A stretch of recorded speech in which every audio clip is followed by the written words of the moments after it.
नमस्कार दोस्तों।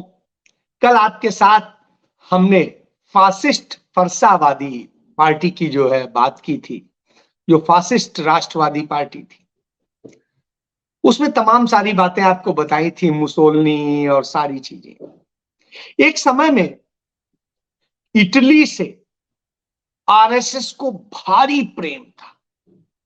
दोनों का उदय भी लगभग आसपास ही हुआ था।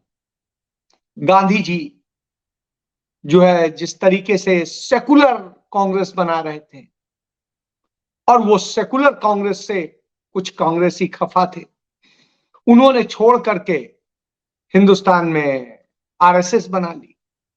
उसी वक्त में मुसोलिनी ताकतवर हो रहा था और वो लगातार हो रहा था। तो 1925 में उसने भी अपना चुनाव करा के और अधिनायक बन गया था, तानाशाह बन गया था। और यहां पर भी कांग्रेस छोड़ के 1925 में आरएसएस बन गई थी कि अब हम उसी तर्ज पे चलेंगे। तो चलिए उसी की अगली कड़ी भी कर देते हैं। और ये अगली कड़ी इसलिए करनी पड़ रही है क्योंकि आज ही एक फैसला पढ़ा हमने, उस फैसले के बाद कि मोदी सरकार ने हमारे बच्चों की जो शिक्षा है उसके पाठ्यक्रम को सुव्यवस्थित करने के लिए एनसीईआरटी की एक विशेषज्ञ कमेटी बनाई। वो कमेटी हालांकि 9 साल से बनी हुई है और उसने कोई ऐसा महान कार्य नहीं किया कि जिससे कहें कि शिक्षा व्यवस्था सुधरी हो, या जो उसका उद्देश्य है कि अंतरराष्ट्रीय स्तर की शिक्षा बच्चों को मिले, उसके लिए उन्होंने फिलहाल तो कुछ किया नहीं। हाँ, इतना जरूर है, उसका नाम दे दिया न्यू एजुकेशन पॉलिसी। अंग्रेजी में वो कहते हैं नई शिक्षा नीति। इसके पाठ्यक्रमों में आप ये देखें तो कई पाठ्यक्रमों में से कई जो है चैप्टर हटा दिए गए। कौन से चैप्टर हटा दिए गए? जो आरएसएस की विचारधारा या साहेब को पसंद नहीं आते हैं, ऐसे कुछ महान विभूतियों के हटा दिए गए। कुछ जो है इस तरीके की चीजें हटा दी गई हैं जिनसे कहीं पर बल मिलता है उनको, जिन्होंने यह देश बनाने में एक बड़ी भूमिका निभाई है। तो जब ऐसा होता है और इसमें कुछ चैप्टर जोड़ दिए गए जो कहां से आए हैं, विशेषज्ञों ने व्हाट्सएप यूनिवर्सिटी से लिए, उससे निकाले हैं, शामिल किए। अब उन्होंने एक फैसला किया है, वो फैसले से ही मैं अब शुरू करता। उन्होंने फैसला किया है कि अब हिंदुओं की जीत की कहानियों को, किंवदंतियों को पाठ्यक्रम में शामिल किया जाए और इंडिया की जगह भारत शब्द इस्तेमाल किया जाए। बड़ी अच्छी बात है। व्हाट्सएप यूनिवर्सिटी तो पहले ही इंडिया शब्द को अंग्रेजी घोषित कर चुकी है, आपको पता है, क्योंकि उसे पता ही नहीं है कि जब ना अंग्रेज थे, ना अंग्रेजी थी, ना इंग्लैंड था, न ईसा मसीह थे, और यानी ईसा मसीह के पैदा होने के 2000 साल पहले, 2000 साल पहले यूनान के लेखकों ने, एक ने इंडिया शब्द का जिक्र किया, उसके नाम पे किताब लिखी, बड़े लंबे अरसे तक क्या, और तब भारत के नाम का कहीं किसी हिंदू मैथोलॉजी जिसे कहते हैं, हालांकि वो ब्राह्मण धर्म या उसको वैदिक धर्म के नाम से जाना जाता है, तो उस समय वही नाम होता था, वैदिक धर्म या ब्राह्मण धर्म, इसी नाम से बुलाते थे। न सनातन शब्द था, न हिंदू शब्द था। तो उस वक्त में किसी भी धर्म ग्रंथ में, जो भी आप धर्म ग्रंथ हैं, चाहे ऋग्वेद, यजुर्वेद, सामवेद, जो भी आप, अथर्ववेद, कोई भी देख डालिए या वेदांग देख डालिए, उपनिषद देख डालिए, कहीं देख डालिए, ना आपको भारत मिलता है, ना भारत वर्ष मिलता है, ना कुछ मिलता है। लेकिन ऋग्वेद में इंडिया शब्द मिलता है। ऋग्वेद का जो काल है वो भी करीब 2000 साल के आसपास का है, ईसा से 2000 साल पहले का। तो आप समझिए उसमें भी ऋग्वेद में सिंधु शब्द इस्तेमाल होता है, इंडिया शब्द नहीं होता। और यहां रहने वालों को जिस तरीके से डिफाइन किया जाता है तो उसका जिक्र आता है। तो यूनानी इसको सिंधु को इंड कहते थे, इंड, और इंड से ये इंडस वैली बन गई, और इंडस वैली से ये जो है इंडू हो गए। तो इंडू कौन थे?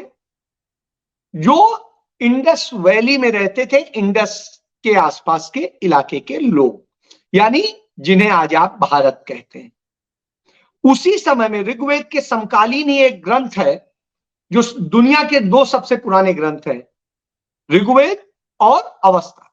जो अवस्था पाया जाता है, उस अवस्था में भी जो जिक्र मिलता है वो इंडस का मिलता है, वो मिस्र में पाया गया, जिसे मेसोपोटामिया कहते हैं। तो इस तरह से है उसका जिक्र है। और भारत शब्द का जिक्र ईसा के पैदा होने के 100 साल बाद आया। अब आप समझिए। चलिए, तमाम वो भी किसमें आया? जो तमाम सारी कहानियों के ग्रंथ लिखे गए, तमाम महाकाव्य लिखे गए और चीजें हुई, उन्हीं सब चीजों में शाकुंतलम है, दूसरे हैं। और वो भी भारत कैसे आया? राजा भरत के राज्य को भारतवर्ष कह दिया गया, उसमें जो डिफाइन किया गया। तो इस तरह से अब आरएसएस के विद्वान, महात्मा गांधी, ये स्थिति होती है कि उनको सबको तो नकारते हैं, तमाम चीजों को नकारते हैं। तो आजकल आरएसएस के एक विद्वान जो है वो महात्मा गांधी अंतरराष्ट्रीय हिंदी विश्वविद्यालय के निदेशक बन गए। तो उन्होंने क्या किया? उन्होंने कहा अब लॉर्ड मैकाले की शिक्षा व्यवस्था को लेकर के एक गुणगान का कार्यक्रम होगा उनके जन्मदिन पर, एक परिचर्चा आयोजित की है। तो साहब ये समझ लीजिए, उन्हीं मैकाले की बात, जिन मैकाले को लेकर के ये लोग सदैव कहते रहे कि मैकाले ने शिक्षा व्यवस्था को बर्बाद किया, अब उसका जन्मदिन मना रहे हैं और उसके बर्थडे पर उनको याद करते हुए चर्चा कर। तो साहब ये स्थिति है। तो जब ये मैकाले को याद करते हैं तो हम भी एक अंग्रेज को याद कर लेते हैं। ब्रिटिश सरकार में एक बड़े अफसर थे, जॉन स्मिथ। वो औरंगाबाद के जंगलों में घूम रहे थे, तो वहां एक चरवाहे की मदद से वो कुछ शिकार करने निकले। और जब वहां पे उन्होंने पाया तो पहाड़ों के बीच कुछ गुफाएं सी उन्हें दिखाई दी, जिनका रास्ता जो है जंगली पेड़ों से पूरी तरह ढका हुआ था। उन्होंने स्थानीय लोगों की मदद ली और किसी तरीके से उन्होंने उन सबको निकाला और वो किया, हटाया, रास्ता बनाया, मसाले ऐसाले लेके, फरसा कुल्हाड़ी और आरा से सबसे काट के। उसके बाद में उलझे हुए पेड़ों से गुफाओं की ओर जाने वाले जो रास्ते थे उन्होंने रोक रखा था। तो सब कटने के बाद में जब खोज हुई तो उसमें 3000 साल से 5000 साल पुराने तक के तमाम चीजें मिली। पुरानी बौद्ध गुफाएं मिली, जिसे आज अजंता के नाम से इतिहास में जाना जाता है। ये 28 अप्रैल 1819 को खोजी गई।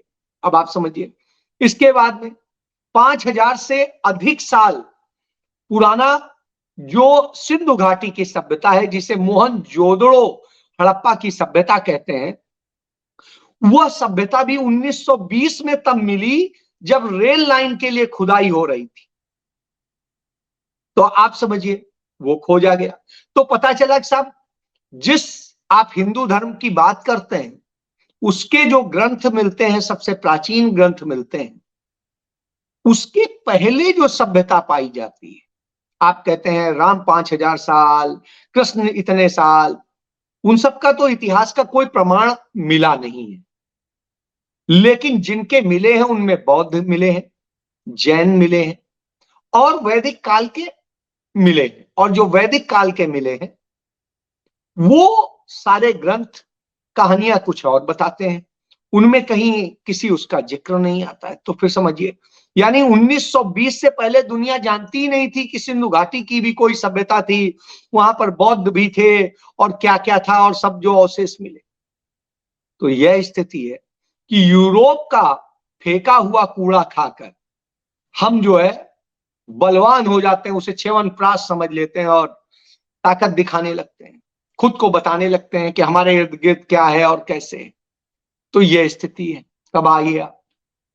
अब आइए ये ज्ञान कहां से आता है? मुसोलिनी ताकतवर हो रहा, सत्ता की तरफ बढ़ रहा। तो साहब सावरकर, जो मैंने कल जिक्र किया था, किसी एक ने कहा कि आपने इंदिरा गांधी का जिक्र किया। इंदिरा गांधी का हमने जिक्र जरूर किया था, लेकिन इसलिए किया था कि इंदिरा गांधी भी 31 अक्टूबर को उनका पुण्यतिथि होती है, वो शहीद हुई थी और वही दिन था, लेकिन साल अलग अलग है। वो 1984 की बात है और वो 1922-23 की बात है, तो इसलिए उसको अंतर को ये समझ लिया। तो सावरकर की एक किताब थी, वो 1930 में आई, जिसका नाम था हिंदुत्व, जिसके बाद में हिंदुत्व शब्द प्रयोग होने लगा। उसके पहले तक कभी हिंदुत्व शब्द प्रयोग नहीं होता। हिंदू होता था, दूसरी चीजें होती थी, सनातन होता था, वैदिक होता था और चीजें होती थी, लेकिन ये नहीं होता था। लेकिन चलिए होने लगा, तो आप समझिए उसमें उन्होंने जो ज्ञान पेला। उससे पहले मैं बात करूं, सावरकर की जो पहली किताब थी वो थी इंडियन वॉर ऑन इंडिपेंडेंस। ये 1909 में आई थी और इसमें उन्होंने बहुत अच्छे ढंग से जो 1857 की हमारी पहली लड़ाई थी आजादी की, उसको बड़े अच्छे ढंग से उन्होंने किया था। उसमें हिंदू मुस्लिम नहीं किया था, नफरत नहीं करी थी, बहुत चीजें। लेकिन जेल से छूटने के बाद, जब अंग्रेजों से माफी मांगने के बाद में उनको क्षमा मिली और वो छूटे, तो अंग्रेजों की जो नीति थी बांटो और राज करो, उसमें हिस्सेदारी बटाने के लिए और फासिज्म को महिमा मंडित करने के लिए उन्होंने जो दूसरी पुस्तक लिखी, वो प्रकाशित होकर के जब आई तब 1925 हो चुका था। इन किताबों में जमीन आसमान का फर्क। तो आप समझिए 1857 तक तो ये दिखता है, लेकिन उसके बाद वाली में हिंदू मुस्लिम में लड़ाई दिखती है और बहुत सारी चीजें देखते हैं। आक्रांता बनने की बात होती है, प्रतिशोध की बात होती है, इस तरह की बात होती है। और दुनिया उस समय बदल चुकी थी। उस समय मुसोलिनी, फासिज्म, ये एक क्रांति के रूप में देखा जा रहा था। रूस में क्रांति हो चुकी थी, वहां का मॉडल निकला था। इसी तरीके से मुसोलिनी का उभार हो गया था, वो भी सूरज की तरीके से चमक रहा था। सक्सेसफुल राष्ट्रवादी था। राष्ट्रवाद वहीं से आता है, उसके पहले तक राष्ट्रवाद नहीं आता है। तो अपने लेखन के जरिए जिस तरीके से उन्होंने ये बताने की कोशिश की, बिना खूनी क्रांति के वो सत्ता में आया था। जर्मनी, स्पेन, जापान, ब्राजील, चीन, ग्रीस, बहुत से सारे, तो इनसे सब अचंभित थे, पूरा चमक रहे थे। मुसोलिनी सबसे सक्सेसफुल फासिस्ट देश बनना चाहता है, जैसे आज भारत में तमाम सारे लोग बनना चाहते हैं। तो वह दौर था, फांसीवाद, नाजीवाद बुरा नहीं था, सब बहुत अच्छा था। वो तो एक मजबूत देश के तौर पे माना जाता था, उसकी एक वो थी। तो बुरा जो घृणित और होता था वो बाद में हुआ, जब तक वो था। अंततः गैस चैम्बर की तरीके से लोगों को डाल देना, मार देना, इसको सबको एक बेहतर तरीके से देखा जाता था। फाइनली सॉल्यूशन फासिज्म, तार्किक परिणति, लाखों लोगों की मौत, ये सारी चीजें जब आई और ये घृणित बना, तब तक 1945 आ गया। उसके बाद तब तक वही चीज महिमा मंडित होती थी। आप समझ लीजिए, आपको याद होगा गोवालकर ने, तब वो सरसंघ चालक नहीं बने थे, तो उस समय उन्होंने we and our nationhood defined के नाम से एक पुस्तक लिखी थी। और यह पुस्तक उन्हें 1939 में लिखी थी, जो 1940 में उनके बनने की तैयारी चल रही थी कि अब वो बनेंगे। तो आप समझिए उनके सपने थे। और उस समय फासिज्म उरूज पे था, आज सब जगह हिटलर भी आ गया था, मुसोलिनी थे ही और सारे राज चल रहे थे, चौंधियाई हुई थी। तो अंग्रेजों के दुश्मन भी थे, तो आज बिल्कुल वो चल रहा था। फिर क्या हुआ, मुसोलिनी की भी उस समय जो आई थी माई ऑटोबायोग्राफी 1928 में, हिटलर ने भी लिख डाली थी मैन काम्प, वो 1925 में छपी, लेकिन सबसे ज्यादा बिकी तब जब हिटलर राजा बन गया, तो बेस्ट सेलर बन गई दुनिया में। और दुनिया के पॉलिटिशियन इन किताबों को पढ़ रहे थे और कह रहे थे कि हाँ साहब, इन किताबों की झलक ही जो है मिलती है गोवालकर के पुस्तक we and our nationhood define में। फिर इसके बाद में आरएसएस की स्थापना आपको बता ही चुका हूं 1925 में विजयदशमी के दिन, जो कल था हमारे यहाँ। और उसको होती है, और क्यों होती है? क्योंकि गांधी की सेकुलर नीति यानी धर्मनिरपेक्षता से वो नाराज थे, और वो जो नाराज कांग्रेसी थे उन्होंने बैठ के एक छोटी सी मीटिंग करी नागपुर में, और वहीं पे कहा कि बनाएंगे। तब तक नाम नहीं सोच ढूंढ पाए थे, तो नाम नहीं ढूंढ पाए थे। नाम एक साल बाद यानी अप्रैल 1926 को खोज पाए, समझिए आप। तो यह स्थिति हुई। तो इस तरह से आप, इतने विद्वान थे ये सारे लोग। आप शाखाओं में जाएंगे ना, तो शाखाओं में बड़ा ज्ञान दिया जाता है, उसी तरीके से ज्ञान।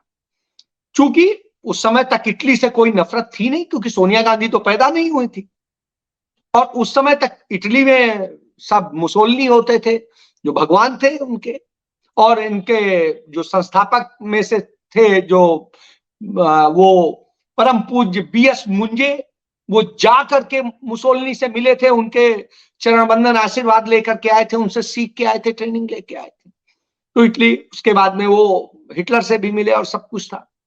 उन्होंने किस तरह बाकायदा उस सिस्टम का अध्ययन किया और कहा यही अब भारत में लागू होना चाहिए। तो आप सोचिए, उस तरीके से सारी चीजें चल रही थी। उन्होंने वहीं से उनकी फिजिकल ट्रेनिंग, वर्दी, टोपी, सब चीजों का पूरा ज्ञान लिया था। तो मुसोलिनी से उनकी मुलाकात होने के बाद जब वो लौटे, तमाम उनकी प्रशंसा में लेख लिखे, फासिज्म के कसीरे कढ़े और न जाने क्या क्या। तो आप समझिए, वही ज्ञान उन्होंने देना शुरू किया, और धीरे धीरे वही चीजें संघ की शाखाओं में सिखाई जाने लगी। तो यह, अब आप इन सब चीजों को देख लीजिए, यही है। फिर उन्होंने, चलिए जो भी कुछ हो, उन्होंने पूना में भोसले मिलिट्री स्कूल की भी स्थापना की, और उसकी तमाम सारी श्रृंखलाएं बनाई और सब कुछ किया।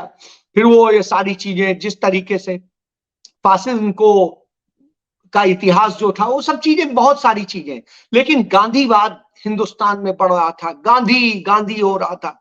इससे लड़ने के लिए वो तमाम चीजें कहते थे। तो गांधी समाजवाद के नारे देते थे, नेहरू समाजवाद के नारे देते थे, राम रोटी और इंसाफ के नारे के आते थे कि साहब।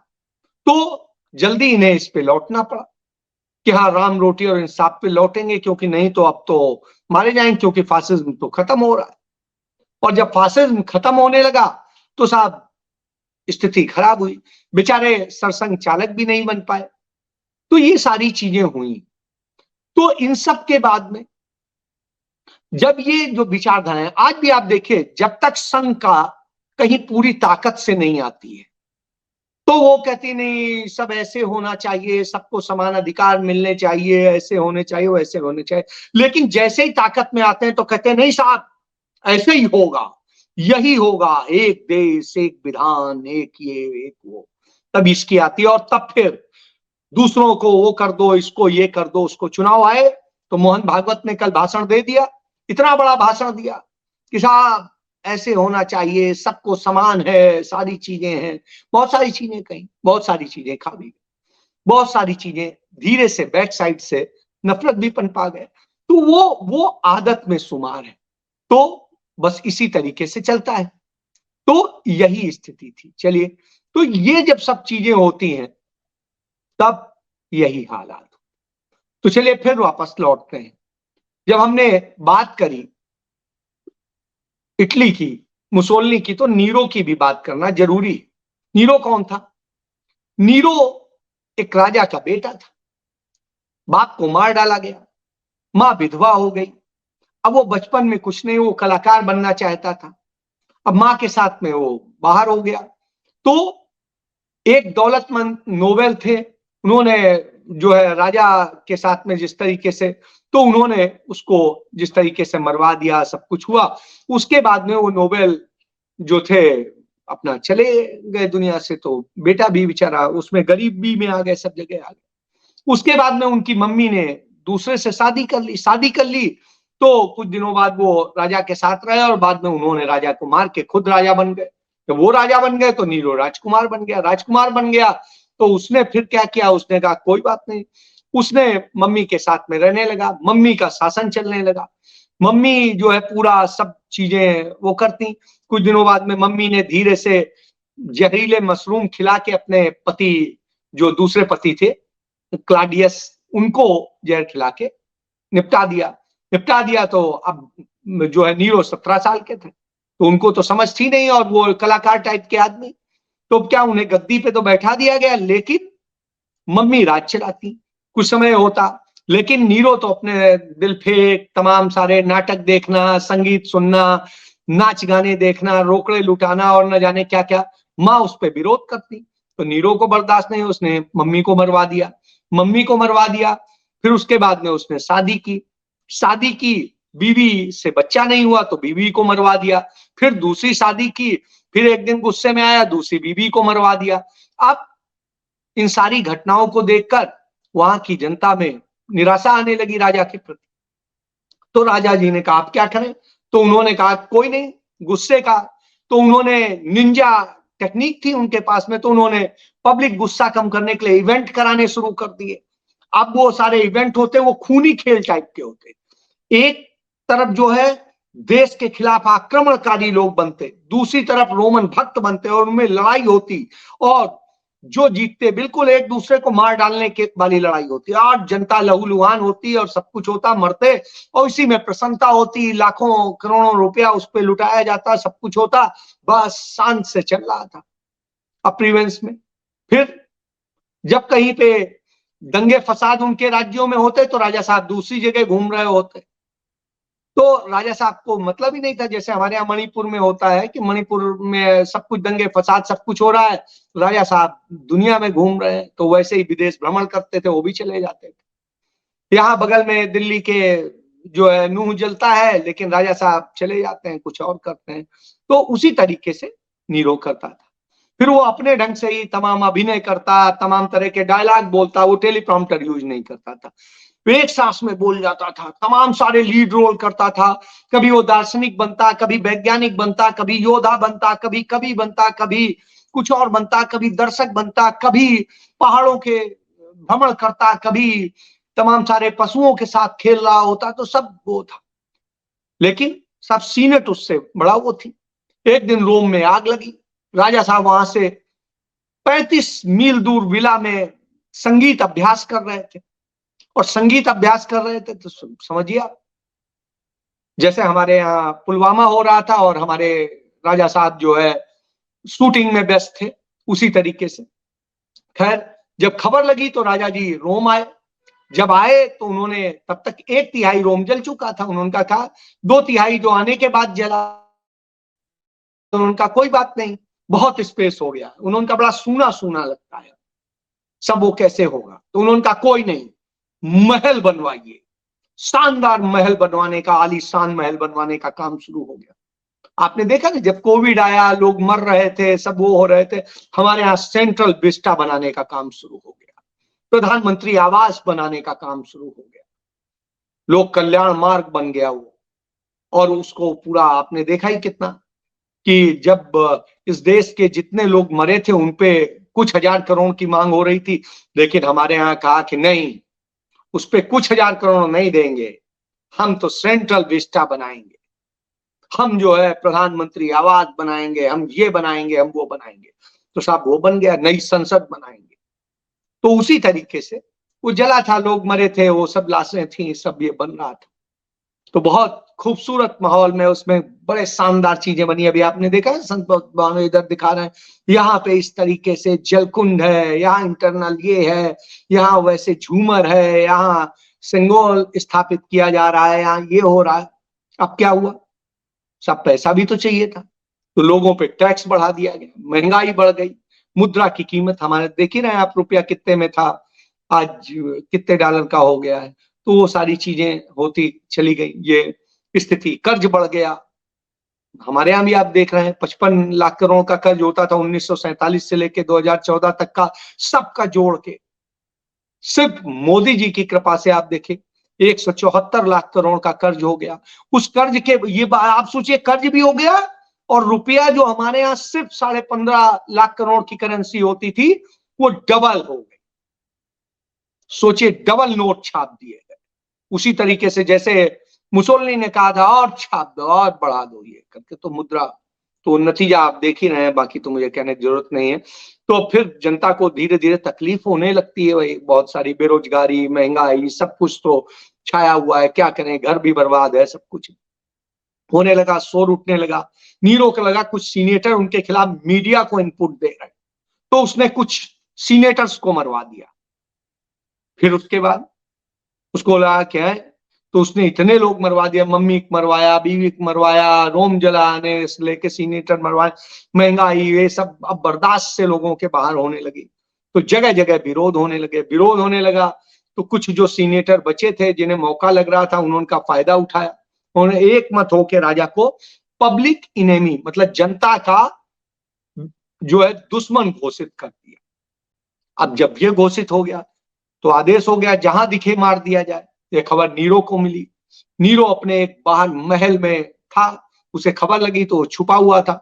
कोई नहीं, फौज ने चारों तरफ से जब महल को घेर लिया तो उसे लगा कि अब तो मारे जाएंगे, मारे जाएंगे। तो वो बड़ा परेशान हो गया।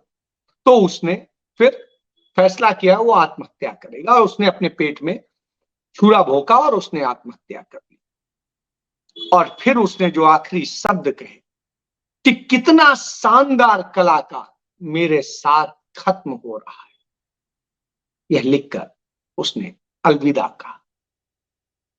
अब आप भी सोचिए, आपके यहां नीरो है, आपके यहां तमाम सारे वो लोग हैं जो इतिहास भूगोल बदल के खुद को वीर घोषित करना चाहते हैं, अपना एक अलग इतिहास बनाना चाहते हैं जिसकी कोई प्रामाणिकता ना हो, शिक्षा वो देना चाहते हैं जिसमें उनका गुणगान।